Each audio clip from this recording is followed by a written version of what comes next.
Two people who don't get on, trying to get them to sit and talk. And sometimes it's very hard because each one snaps from a different angle. And you have to, it's like diplomacy, you have to work them out. But at the end, the more experienced you are, the more diplomatic you become with letters, and the more your letters will actually speak back to you and accept to sit next to something they didn't want to sit next to. So I think that's the skill of the calligrapher. The second main component of early Islamic ornate design is vegetal patterns. So while calligraphy was a new development amongst a rapidly developing visual language and religious culture, vegetal patterns were borrowed and expanded from the traditions of the Byzantine culture in the Eastern Mediterranean and the Sasanian Iran. Unlike calligraphy, vegetal patterns such as plants, trees, flowers, etc. are often entirely ornamental and exist as a sort of fluff and religious imagery. There is an emphasis on the natural world and its intermixing with both humans and animals. This adheres to the idea that Allah is everything, everyone, and that includes vegetation. So this last example is great because it shows you how these geometric and vegetal patterns were used in day-to-day life. This here is a dinner plate. It's very possible that it could have been used for only decorative purposes, but it's also equally possible that somebody ate off of these. The third component of early Islamic ornate design is geometric patterns. So as mentioned before, Islam is a strictly aniconic religion, meaning their worship spaces are entirely devoid of iconography. Because of this, geometric patterns have taken the place of figural representation of Allah.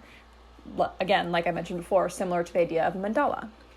So these designs are not only on all the monumental Islamic architecture, but it's also a part of every major decorative element of daily Islamic life, as well as on a vast array of objects, such as this small tin bronze bowl. So while geometric ornamentation reached its kind of full potential in the Islamic world, these patterns already existed in the Greeks, the Romans, and the Sasanians in Iran. So these doors are a great example of a geometric design being used on a functional object. So this is called a pair of minbar doors, created in 1325 or 1330. It is attributed to Egypt, and the wood is rosewood and mulberry.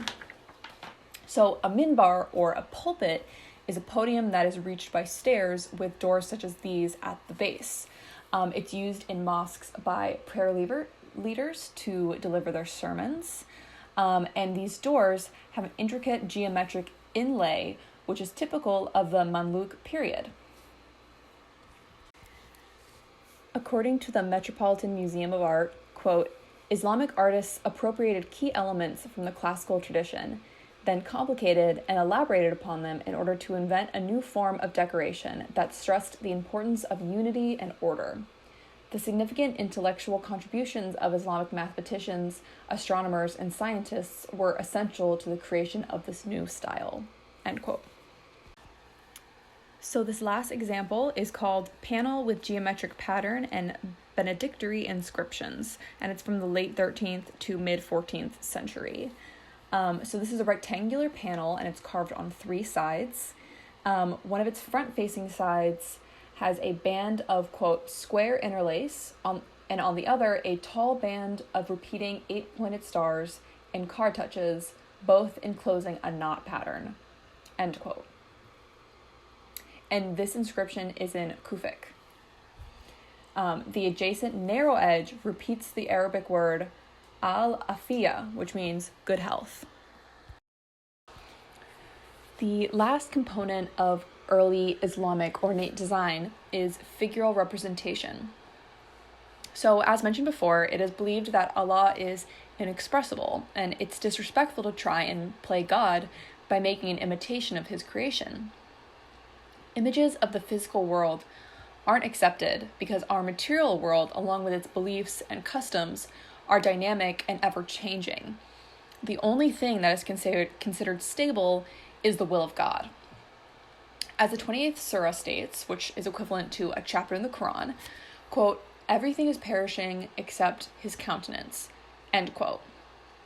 And when you think of religious narrative art, you might hearken back to Christian art, which is purely subject-based. It is entirely figural. Islamic art is not like that. And the religious art itself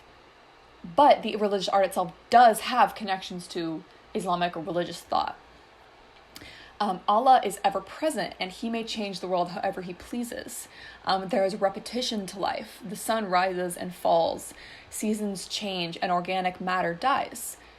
These complex and mathematical patterns are free-flowing and ornately artistic, and it represents the duality and dynamics of our world and subsequently Allah's creation.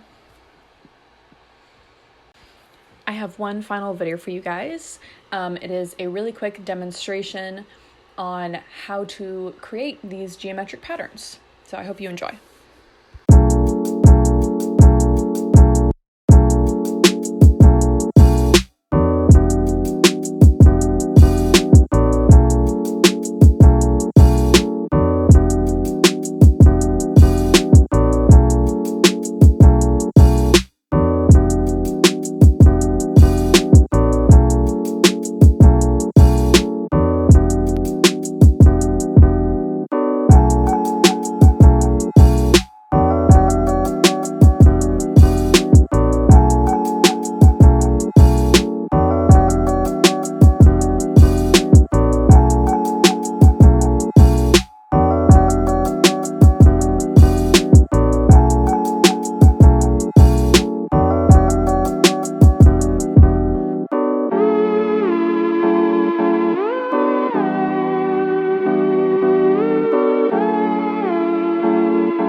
So here are my 3 questions.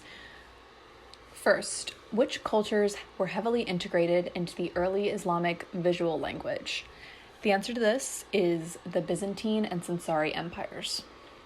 Second question is, why is it so important that calligraphy is clear, concise, and neat? And the answer to this is that the Quran is a literal word from God, so it's only respectful to make sure that the calligraphy is easy to read and that the message is nice and clear. So why is Islam a broadly aniconic religion? And the answer to this is because it is considered disrespectful to recreate an imitation of the creation of God. Here are my vocabulary words. My first one is aniconic, which is the absence of material representations of both the natural and supernatural worlds in various cultures, particularly in monotheistic Abrahamic religions, such as Islam. The next one is calligraphy, which is decorative handwriting or handwritten lettering. Next one is vegetal patterns, which are patterns relating to plants. Geometric patterns, characterized by or decorated with regular lines and shapes.